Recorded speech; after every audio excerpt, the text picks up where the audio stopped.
مہدی علیہ السلام کا ظہور ہوگا۔ اس رمضان المبارک میں سورج گرہن لگے گا اور آسمان پر ستون کی مانند کوئی چیز روشن ہوگی، اور اس رمضان المبارک میں ملک شام میں سفیانی کی جانب سے مسلمانوں کا قتل عام کیا جائے گا۔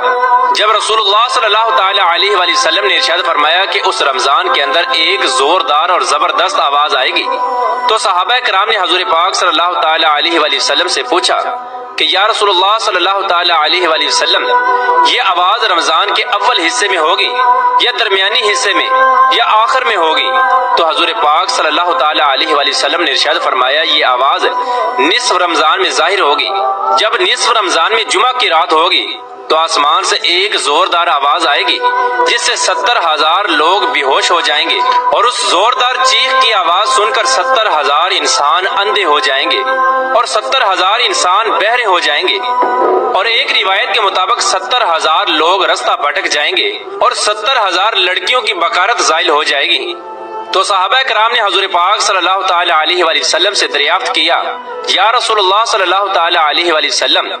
تو کیا آپ کی امت میں سے اس آواز سے کون محفوظ رہے گا؟ تو رسول اللہ صلی اللہ تعالی علیہ وآلہ وسلم نے ارشاد فرمایا کہ جو اس وقت اپنے گھر میں رہے اور سجدوں میں گر کر اللہ تبارک و تعالی سے پناہ مانگے اور زور زور سے تکبیریں کہے۔ حضور پاک صلی اللہ تعالی علیہ وآلہ وسلم نے ارشاد فرمایا کہ اس آواز کے بعد ایک اور آواز ظاہر ہوگی۔ پہلی آواز حضرت جبرائیل علیہ السلام کی ہوگی،